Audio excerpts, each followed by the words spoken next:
제가 고등학교 때 수학여행으로 제주도를 간 적이 있습니다. 저는 남고를 다녔기에 설레임이란 하나도 없는 그런 수학여행이었지만 그래도 맛있는 것을 먹고 볼 것이 많은 제주도를 간다고 하니 기대는 조금 되었던 것 같습니다. 그런데 웬걸 제주도에 도착하자마자 한라산 등산을 한다는 것이었습니다. 심지어 교복을 입고 출발을 했는데요, 환복도 하지 않고 바로 한라산으로 데려가는 것이었습니다. 그렇게 교복을 입은 상태로 한라산을 등산하게 되었습니다. 불행 중 다행으로 대략 1200m 고지까지는 차로 가서 거기서부터 등산을 하는 것이긴 했지만 더운 날씨에 활동적인 옷이 아닌 교복을 입고 등산을 하려니 처음부터 불평과 불만이 가득했습니다. 그 당시까지만 해도 선생님이 아이스하키채를 들고 다녔던 시절이라 선생님들한테 따지거나 그럴 분위기는 전혀 아니었습니다. 그저 묵묵히 올라갈 수밖에 없었습니다. 그렇게 힘들게 정상에 도착을 했는데 중간에 막상 정상에서 풍경을 보니 눈앞에 펼쳐진 절경이 너무나도 아름다웠습니다. 중간부터 오르긴 했지만 정상에 도착했다는 성취감과 함께 도착지에서 바라본 풍경은 10여 년이 지난 지금까지도 기억 속에 생생히 남아 있습니다. 저는 어렸을 때부터 산을 좋아했습니다. 비록 근 5년 동안 등산이라곤 옛날 살던 집 뒤에 있는 봉지산이라는 곳이 있는데요, 그 작은 동산을 오른 것이 전부인 등산 호소인이지만 그래도 마음속에 언제나 산에 오르면 좋다라는 그런 인식을 가지고 있습니다. 이처럼 등산을 하면 얻게 되는 성취감, 아름다운 풍경 등으로 많은 사람들이 산에 오르게 됩니다. 비록 올라갈 때 그 과정은 매우 힘들고 또 땀이 나고 어렵지만 그 끝에 오는 보상으로 인해 다시 산에 올라가는 것입니다. 등산은 그 기쁨을 아는 자만이 할 수가 있습니다. 만족감, 성취감을 모른다면 산에 오르는 것은 그저 힘든 길, 어차피 내려갈 텐데 뭐하러 올라가냐와 같은 생각을 하기 마련인 것입니다. 그 기쁨을 아는 자만이 산에 올라갈 수 있습니다. 오늘 본문은 사도 바울이 믿음의 경주를 달려간다는 사실을 고백하는 장면이 등장합니다. 바울이 걸어가는 길 역시 험난한 산을 올라가는 것처럼 순탄하지 않았는데요, 그럼에도 그 길을 걸어가는 원동력은 무엇이었겠습니까? 또한 그 길을 어떻게 걸어가야 하는 것이었겠습니까? 이 시간 본문을 통해서 함께 살펴보고자 합니다. 먼저 신자는 예수님을 믿음으로 의로운 사람이라고 불려져 믿음의 길을 걸어가게 됩니다. 빌립보서 3장 7절에서 9절 말씀을 함께 읽겠습니다. 그러나 무엇이든지 내게 유익하던 것을 내가 그리스도를 위하여 다 해로 여길 뿐더러 또한 모든 것을 해로 여김은 내 주 그리스도 예수를 아는 지식이 가장 고상하기 때문이라. 내가 그를 위하여 모든 것을 잃어버리고 배설물로 여김은 그리스도를 얻고 그 안에서 발견되려 함이니, 내가 가진 의는 율법에서 난 것이 아니요 오직 그리스도를 믿음으로 말미암은 것이니 곧 믿음으로 하나님께로부터 난 의라. 아멘. 그러나로 시작된 7절은 앞절의 말씀과 상반되는 내용을 전하려 했습니다. 4절부터 바울은 육체를 신뢰할 만하면 나는 더욱 그러하다라고 말합니다. 육체를 신뢰하는 것은 육체를 자랑하는 것, 세상의 자랑, 세상의 특권을 말하는 것입니다. 만약 세상의 자랑과 특권을 말하려면 내가 더 할 말이 많다라고 말하는 것입니다. 그 이유가 5절 이하로 기록되어 있습니다. 8일 만에 할례를 받았다는 것은 이스라엘 모든 민족은 태어난 지 8일째 될 때에 할례를 받았어야 했습니다. 할례를 받음으로 하나님의 선택받은 민족, 진짜 이스라엘 백성임을 나타내었던 것입니다. 이스라엘 족속, 베냐민 지파, 히브리인 중에 히브리인과 같은 표현들이 바울 자신을 혈통적으로 부정할 수 없는 순수한 이스라엘 백성이라는 사실을 강조하고 있는 것입니다. 이러한 혈통적 고귀함에 더해 율법으로는 바리새인이었다라고 말합니다. 바리새인들은 누구보다 율법을 지키는 데에 앞장섰던 인물입니다. 그 중에서도 바울은 율법 준수에 심혈을 기울였기에 율법의 의로는 흠이 없는 자다라고 자신을 소개하고 있습니다. 그러나 바울은 그동안 자신에게 유익했다고 생각했던 모든 것들을 해로 여길 뿐더러 심지어 배설물로 생각한다라고 고백합니다. 자신이 히브리인 중에 히브리인이었다는 사실, 그렇게 율법을 잘 지켜서 많은 사람들에게 존경을 받았다는 그 사실을 이제는 해롭게 생각한다라는 것입니다. 왜 그렇겠습니까? 바로 예수 그리스도를 알게 되었기 때문입니다. 그동안 가졌던 모든 것들이 쓸모없다라고 생각될 만큼 예수 그리스도를 아는 지식이 가장 고귀하고 제일 중요하다는 사실을 강조하고 있습니다. 그렇다면 예수를 아는 지식이란 무엇이겠습니까? 그것은 바로 예수님께서 나를 위하여 십자가에 달려 죽으셨다는 구원의 소식을 아는 것입니다. 바울은 자신이 죄인이었고 그래서 율법을 지키는 것 따위로는 결코 구원받을 수 없는 크고 무거운 죄를 가진 죄인이란 사실을 깨달았습니다. 그 죄로 인하여 하나님과 원수되어 지옥 고통 외에는 더 이상 다른 길은 없구나 라고 생각될 바로 그때에 예수님께서 자신의 죄를 위하여 십자가에 달리셨다는 사실을 깨닫게 된 것입니다. 바울이 그토록 핍박했던 예수님을 따르는 자들을 쫓아가 괴롭히고 심지어 죽이는 데 일조했던 그 바울조차도 예수님께서 당신의 목숨을 버리실 만큼 사랑하셨다는 사실을 믿어지게 된 것입니다. 그 놀라운 십자가 복음을 깨달은 바울은 이제 모든 것이 의미 없어졌습니다. 자신의 혈통이, 자신이 율법을 지키는 것이 바울 자신을 구원해 줄 수 없다는 사실을 깨달았기 때문입니다. 오직 예수 그리스도를 아는 이 고귀하고 고상한 지식만이 나를 살리는 참된 복음의 말씀이라는 사실을 알게 되었던 것입니다. 이전에 바울이 자랑했던 것들은 자신을 구원하지 못할 뿐더러 그리스도께로 나아가는데 방해가 된다는 사실을 알게 되었습니다. 그래서 바울은 더욱 그리스도 안에 있고자 했습니다. 그리스도 밖에서 아무리 율법을 잘 지켜봤자 그 모습은 오히려 자신을 교만하게 만들어 구원에서 멀어지게 할 뿐이었습니다. 그리스도 밖에서 아무리 자신이 혈통적으로 유대인이란 사실을 곱씹어봤자 우월감에 취해 예수님께로 나아가지 못하게 할 뿐이었습니다. 그래서 바울은 자신의 특권, 자신의 유익들을 더 이상 자랑하지 않고 그리스도 안에서 자신을 발견하고자 했습니다. 그리스도 안에서 참된 의가 무엇인지 찾고자 했습니다. 그 결과 바울은 예수님과 연합되어 있는 자만이 예수님께서 이루신 의를 얻게 된다는 사실을 깨닫게 되었습니다.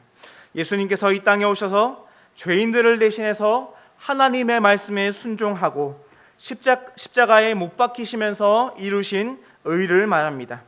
원래 첫사람 아담이 했어야 하는 일인데 아담이 하나님께 불순종하면서 실패하자 예수님께서 대신 이 땅에 오셔서 하나님의 말씀에 순종하신 것입니다. 십자가에 못 박히심으로 죄인들의 모든 죄를 없애주셨고 하나님의 말씀에 순종함으로 이르신 의로움을 죄인들에게 주셨습니다. 그리고 예수님께서 전해주신 이 의를 보고 하나님께서는 분명 죄인된 우리이지만 죄인된 우리를 의로운 사람이다 라고 선포해 주시는 은혜를 선포해 주시는 것입니다. 이 모든 일들은 오직 그리스도 안에 있을 때만 가능하여집니다. 그리스도 밖에서는 죄인들이 결코 의롭다고 선포될 수 없습니다. 이 사실을 깨달은 바울은 자신이 가진 의는 율법이 아니라 오직 그리스도를 믿음으로 말미암은 것이다 라고 소리 높여 고백했던 것입니다. 어느 날 영국에서 왕자 에드워드가 태어났습니다. 그리고 같은 날 런던 뒷골목에서 술주정뱅이의 아들 톰이 태어나게 됩니다. 술주정뱅이의 아들 톰은 아버지의 학대로 인해서 비참한 삶을 살아갔고요. 에드워드 왕자는 더할 나위 없는 호화로운 생활을 하고 있었습니다.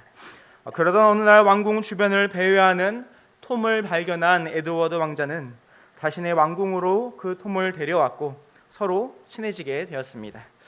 친해진 두 소녀는 서로의 옷을 바꿔 입자라고 하면서 서로의 인생을 잠깐 살아보기로 했습니다. 왕의 옷을 입은 톰은 어떻게 되었습니까? 순식간에 왕자의 삶을 살게 되었습니다. 에드워드 왕자가 먹었던 호화로운 식사, 그가 누웠던 넓은 침대, 그가 입었던 좋은 옷 등 부족할 것 없이 호의호식했습니다. 톰의 원래 신분은 무엇입니까? 술주정뱅이의 아들에 불과했습니다. 하지만 왕자의 옷을 입게 되자 그 이유 하나만으로 왕자로서 대우를 받게 되었던 것입니다. 신자 역시 마찬가지입니다. 우리의 원래 신분은 무엇입니까? 죄인입니다. 하나님과 원수된 자, 하나님의 말씀에 불순종하여 지옥으로 달려갈 수밖에 없는 자들이 바로 저와 여러분이었습니다. 하지만 예수님께서 이 땅에 오셔서 의로움의 옷을 지으셨고 그 옷을 죄인인 우리들에게 아무 조건 없이 입혀주셨습니다. 우리의 신분은 여전히 죄인이지만 우리에게 입혀진 의로움의 옷을 보신 하나님께서 너는 이제 의인이다 라고 여기시며 구원해 주시는 것입니다. 오직 그리스도를 믿음으로 내가 의롭게 되었다, 이 사실을 깨달은 신자는 이전까지 가지고 있었던 자신의 자랑을 해롭게 여깁니다. 우리의 자랑이 무엇입니까? 많은 돈을 가지고 있습니까? 높은 명예를 가지고 있습니까? 자녀의 성공을 가지고 있습니까? 하지만 그것들을 가지고 그리스도 밖에 있다면 그것들은 오히려 교회로 나아오고 예수님을 믿는 데 방해가 될 뿐인 것입니다. 제가 아는 지인이 있습니다. 그 지인은 서울에 집 한 채를 가지고 있었고 이름만 들으면 알만한 대기업에 종사하고 있었습니다. 같은 직장에서 만난 배우자와 단란한 가정을 꾸리며 슬아의 자녀까지 뭐 하나 부족함 없는 삶을 살아가고 있었습니다. 부러우십니까? 예. 서울의 집은 조금 부럽긴 합니다. 하지만 그 부족함 없는 삶이 교회로 발걸음하지 못하게 하는 것입니다. 지인에게는 하나님이 필요 없었습니다. 구원이 필요 없다고 생각하는 것입니다. 자신이 이룬 것과 가진 것에 부족함이 없기 때문입니다. 자신이 이룬 업적들, 자신이 가지고 있는 것들로 자신만의 성을 쌓으며 만족한 삶을 살아가는 것입니다. 하지만 과연 그것들을 가지고 그리스도 밖에 있다면 무슨 의미가 있겠습니까? 그것들은 결코 사람을 구원할 수 없습니다. 이 땅에서 잠시 만족하며 살아갈 수는 있어도 우리의 영혼을 책임질 수는 없는 것입니다. 우리는 바울이 고백한 이 말씀을 기억해야 합니다. 모든 것을 해로 여김은 내 주 그리스도 예수를 아는 지식이 가장 고상하기 때문이라. 그리스도 예수를 아는 고상한 지식이, 예수 그리스도를 믿는 믿음만이 우리를 죄에서 구원하여 의로움의 길로 인도한다는 사실을 반드시 기억하시기 바랍니다. 물론 신자에게도 재물이 필요하고 성공도 필요합니다. 자녀도 필요하고 자녀의 형통도 필요합니다. 다만 중요한 것은 그것들을 가지고 그리스도 안에 있어야 한다는 사실입니다. 그것들이 있으므로 그리스도 안에 있게 되지 못한다면 마땅히 버려야 하는 것입니다. 가령 배를 타고 가다가 풍랑을 만나 조난당할 위험에 처하게 되었을 때에 어떤 행동을 해야 하겠습니까? 배가 가라앉지 않기 위해서 최대한 배를 가볍게 해야 하는 것입니다. 그러면 배에 있는 모든 짐들을 버려야 합니다. 그것이 얼마나 중요한 물건이든 그것이 얼마나 값비싼 물건이든 상관없습니다. 우리가 살려면 우리가 가지고 있는 것들을 버려야 하는 것입니다. 마찬가지로 재물이나 명예, 성공이나 평안한 삶조차도 우리를 그리스도 안에 있게 하는 데 방해가 된다면 언제든지 배설물로 여길 수 있어야 하는 것입니다. 만약 버리지 않는다면 하나님께서 버리게 하실 것이며 그 과정은 꽤나 험난한 여정이 될 것입니다. 하나님은 당신의 사랑하는 백성을 살리는 것이 가장 중요하기 때문입니다. 그래서 신자에게 중요한 것은 그리스도 안에서, 예수님 안에서 자신을 발견하는 것이며 이를 위해서는 예수를 아는 지식을 통해서 그리스도를 믿는 믿음 안에 거해야 하는 것입니다. 신자는 십자가에 달리신 주님을 믿는 믿음으로 의롭게 되었다는 이 사실을 언제나 확신하면서 이 진리의 도를 가장 귀히 여기시는 남무경학교회 성도님들 되시길 간절히 바랍니다. 다음으로 신자가 부활 소망이라는 표대를 향하여 믿음의 길을 달려갈 수 있습니다. 빌립보서 3장 10절에서 14절 말씀을 함께 읽겠습니다. 내가 그리스도와 부활의 권능과 그 고난의 참여함을 알고자 하여 그의 죽으심을 본받아 어떻게 해서든지 죽은 자 가운데서 부활에 이르려 하노니 내가 이미 얻었다 함도 아니요 온전히 이루었다 함도 아니라 오직 내가 그리스도 예수께 잡힌 바 된 그것을 잡으려고 달려가노라. 형제들아, 나는 아직 내가 잡은 줄로 여기지 아니하고 오직 한 일, 즉 뒤에 있는 것은 잊어버리고 앞에 있는 것을 잡으려고 표대를 향하여 그리스도 예수 안에 있는 하나님이 위에서 부르신 부름의 상을 위하여 달려가노라. 아멘. 그리스도를 알게 된 바울은 더 나아가 예수님께서 당하신 고난, 즉 죽으심과 부활에 대하여 알고자 했습니다. 죽음과 부활에 대해서 아는 것은 단순히 예수님이 이렇게 죽으셨고 이렇게 부활하셨구나 라고 지식적으로 아는 것이 아니었습니다. 그것에 대해서 확실히 믿고자 했습니다. 예수님께서 당하신 고난과 부활에 대해서 확실히 믿는다는 것은 어떠한 모습이겠습니까? 곧 고난과 부활에 참여하는 것입니다. 예수님의 죽으심에 참여하고 예수님의 부활에 참여하는 것입니다. 이를 위해서 우리는 로마서 6장 4절 말씀을 함께 살펴보아야 합니다. 우리 함께 찾아보도록 하겠습니다. 로마서 6장 4절 말씀입니다. 찾으셨으면 함께 읽도록 하겠습니다. 그러므로 우리가 그의 죽으심과 합하여 세례를 받음으로 그와 함께 장사되었나니 이는 아버지의 영광으로 말미암아 그리스도를 죽은 자 가운데서 살리심과 우리를 또한 새 생명 가운데서 행하게 하려 함이라. 아멘. 우리는 예수님과 함께 장사된 자다라고 말합니다. 예수님과 함께 죽었습니다. 예수님께서 당하신 십자가는 원래 죄인된 우리의 형벌이었습니다. 우리가 몸이 찢기고 피를 흘리는 십자가형에 처해졌어야 했습니다. 그런데 그 십자가를 예수님께서 대신 지셨으니 우리는 이제 우리 자신을 십자가에 못 박는 자세가 필요하다는 것입니다. 이 말씀이 무엇입니까? 바로 우리의 옛사람을 십자가에 못 박아야 합니다. 자신을 자랑하고 자신이 가진 특권을 사랑했던 옛사람, 죄를 사랑하고 죄를 향하여 끊임없이 달려갔던 죄인의 모습인 옛사람을 십자가에 못 박아야 합니다. 더 이상 육신의 정욕이 우리의 생각과 감정과 의지의 주인이 되지 않도록 그것과 멀어지는 몸부림이 있어야 합니다. 쉽게 말하면 죄 짓지 말라, 죄 짓지 않기 위해서 노력해라 라는 말씀입니다. 우리의 죄를 없애기 위해서 예수님께서 십자가에 달리실 만큼 끔찍한 형벌을 당하셨으니 그 은혜를 아는 자라면 더 이상 죄를 짓지 않도록 힘써야 하는 것입니다. 그래서 바울은 이후 6절에서 우리가 알거니와 우리의 옛사람이 예수와 함께 십자가에 못 박힌 것은 죄의 몸이 죽어 다시는 우리가 죄에게 종노릇하지 아니하려 함이니라고 고백하고 있는 것입니다. 또한 죽음에 참여함은 어떠한 의미가 있습니까? 예수님께서 우리를 위하여 희생하셨듯이 바울 자신 역시 주님을 위한 희생을 감당하겠다라는 고백입니다. 바울이 활동했던 시대는 로마 제국이 초강대국으로 세상을 호령하던 시기였습니다. 그런 로마 제국은 많은 신을 섬겼으며 특별히 로마 황제를 숭배했습니다.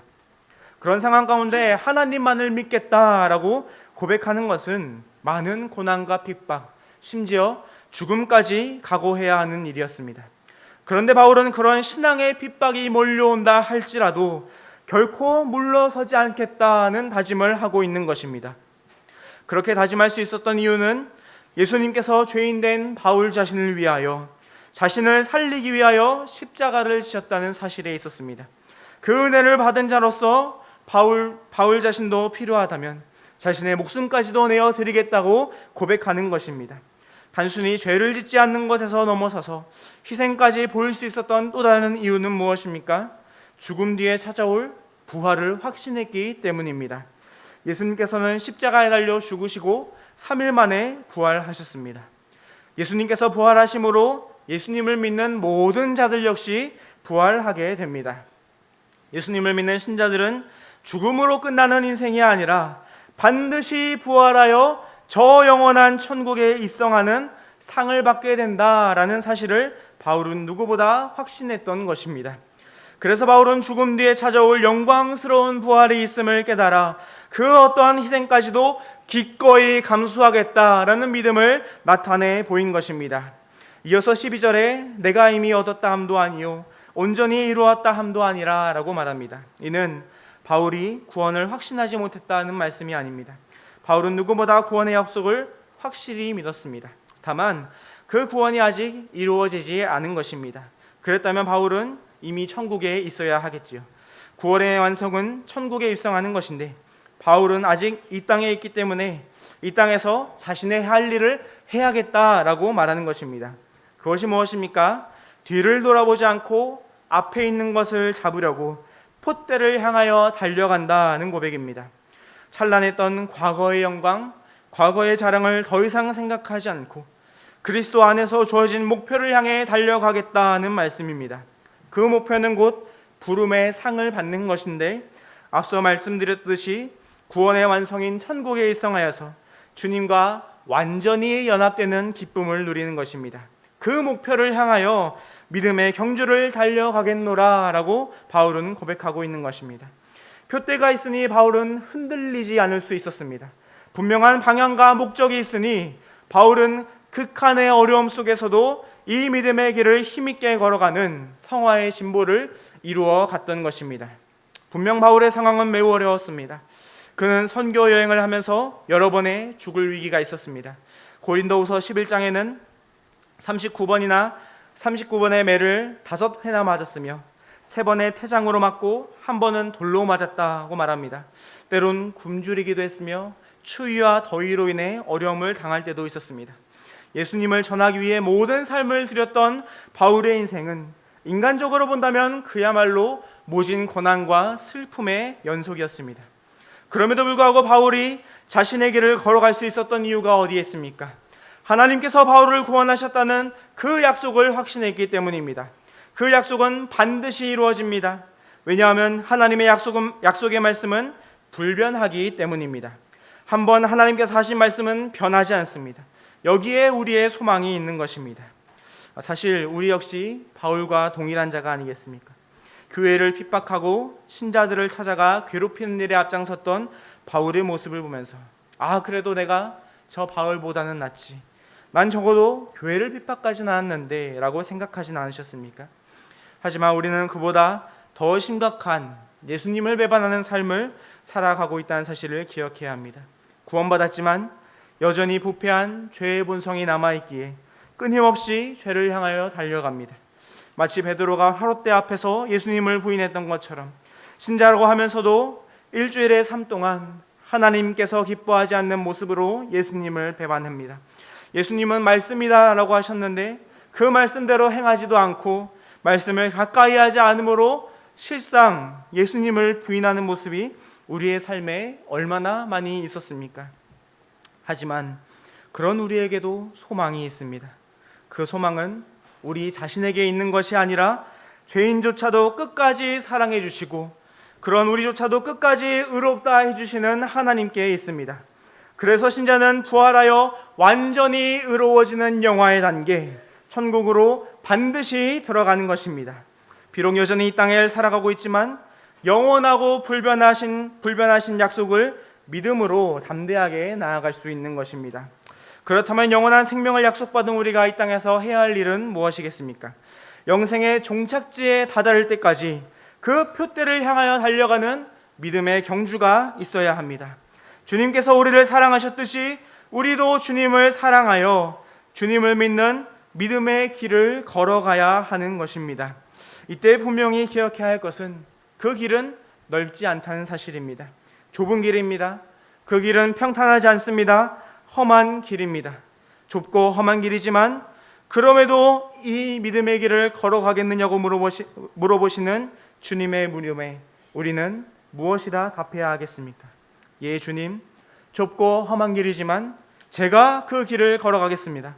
자주 넘어지고 때론 느려질 때도 있겠지만 주님께서 우리를 사랑하셨듯이 우리도 주님을 사랑함으로 믿음의 길을 걸어가겠습니다. 비록 이 길을 걸어갈 때 우리의 많은 것을 포기해야 될 때도 있겠지만 주님께서 우리를 위하여 목숨을까지 버리셨듯이 우리도 주님의 죽으심에 동참하여 영광스러운 부활로 나아가고자 합니다. 이러한 믿음의 고백을 올려드리시기 바랍니다.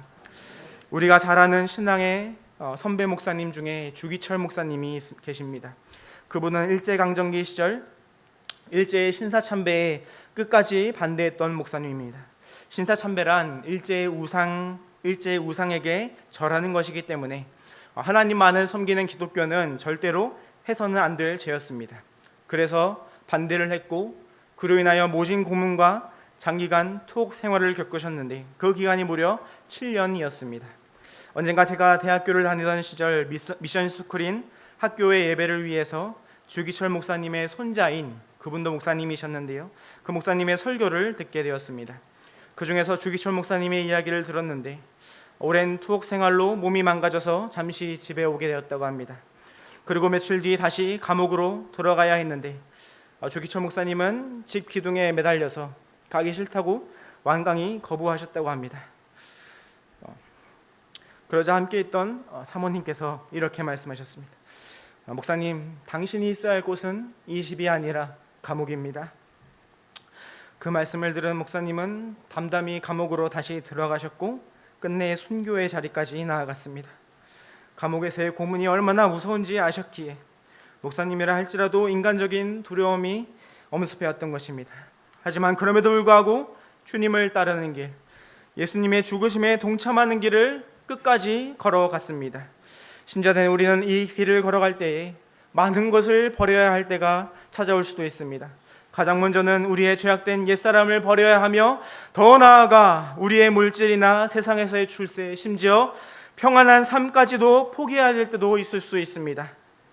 하지만 신자는 모든 것을 버려도 이 믿음의 길은 결코 포기할 수가 없습니다. 신자에게는 영광스러운 부활의 날, 영원한 생명을 누리는 축복의 종착지에 반드시 도달한다는 표대가 있기 때문입니다. 그 표대를 바라보며 부름의 상을 향해서 신자는 흔들리지 말고 끝까지 걸어가야 합니다. 한번 사는 인생, 주님을 위해서 죄인 중에 괴수에 불과한 나를 구원해 영생의 은혜를 누리게 하시기 위하여 십자가에 달리신 그 주님을 위하여 믿음의 길을 힘있게 걸어가 날마다 성화의 진보를 이루어 가시기를 간절히 바랍니다. 사랑하는 남부경영교회 성도 여러분, 저에게 있어서 큰 산을 올랐던 적이 2번이 있습니다. 첫 번째는 앞서 말씀드렸던 이 한라산 등산이고요. 두 번째는 스위스 알프스 산맥에 있는 융프라우 요흐라는 곳을 갔었습니다. 종교개혁 탐사 중에 방문했었는데요. 열차를 타고 정상까지 이동해서 사실상 등산이라고는 말하기 어려운 곳이었습니다. 어쨌든 융프라우 요흐 역시 해발 3,500m 정도로 자연경관이 아름답다라고 소문이 난 곳이었습니다. 그래서 기대를 하고 갔었는데 제가 사진을 가져왔는데 혹시 네 사진을 가져왔었는데 보이네요. 네, 얼굴이 나와서 죄송하지만 네, 사진이 이거밖에 없어서 이렇게 보시면은 딱 정상에 올라가는데 뒤에 보시면은 어떠죠? 하얗죠. 아무것도 보이지 않았습니다. 흐린 날씨에 눈보라가 흩날리는 상황이어서 여기가 알프스인지 어딘지 분간이 안 될 정도였습니다. 솔직히 저 사진을 보시면은 여기가 융프라우 요흐구나라고 생각이 드십니까? 그렇진 않을 것입니다. 다음 사진을 한번 다음 사진은 없군요. 그 사진은 정말 융프라우 요흐의 절경을 담아낸 사진인데 저도 궁금해가지고 그 당시에 스마트폰으로 찾아봤던 그런 기억들이 있습니다. 이제 내려주시면 감사하겠습니다. 제 얼굴이 계속 나와서 부끄럽네요. 등산을 해야 하는 이유는 여러 가지가 있겠지만 크게는 땀을 흘려 정상에 도착했을 때의 성취감과 그곳에 올라야만 보이는 아름다운 자연경관 등을 꼽을 수 있습니다. 이 융프라우 요흐는 두 가지 이유 다 충족시키지 못했기에 정말 유명한 여행지였음에도 불구하고 다시는 가고 싶지 않은 곳으로 기억되었습니다. 이처럼 제가 그곳을 올라갔던 것과는 달리 우리의 믿음의 경주는 어떠합니까? 끝이 불확실한 미래로 되어 있습니까? 결코 그렇지 않습니다. 하나님께서 이행하시는 확실한 약속이 있습니다.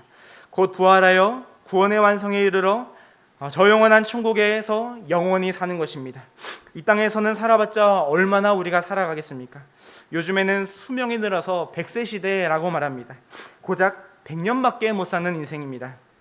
하지만 천국에서의 삶은 영원하기에 조금도 비교될 수가 없는 것입니다. 그렇기에 우리는 확실한 이 표대를 붙잡고 믿음의 길을 힘있게 걸어갈 수 있는 것입니다. 무엇보다도 신자로서 성화의 삶, 죄와 구별된 거룩한 삶을 살아야 하는 이유는 무엇입니까? 우리를 죄와 구별하기 위하여 하나님과 구별되신 예수님의 희생이 있기 때문입니다. 십자가상에서의 죽음은 모든 물과 피를 쏟아내는 고난의 최절정이자 많은 사람에게 버림받는 비참함의 극치였습니다. 하지만 가장 고통스러웠던 것은 그 십자가의 죽음이 곧 하나님께 저주를 받아 버려지는 것이었기 때문입니다. 하나님께 심판을 당하는 것은 채찍을 받고 조롱을 당하는 것과는 비교조차 안 될 큰 고통이었습니다. 오직 그 고통을 예수님께서는 우리를 위하여 친히 감당하셨습니다. 예수님은 아무런 죄가 없었지만 오직 죄인된 우리를 살리시기 위하여 죽으셨습니다. 그러니 우리의 의가 그리스도로 인한 것임을 깨달은 신자라면 그 은혜에 반응하여 그의 고난에 동참하는 모습을 보여야 하는 것입니다. 누가 억지로 시켜서 하는 것이 아니라 주변에서 하니까 나도 해야 되나? 눈치 보는 것이 아니라 나를 위하여 십자가에 달리신 주님을 위하여 나 역시도 주님의 고난에 동참하겠습니다.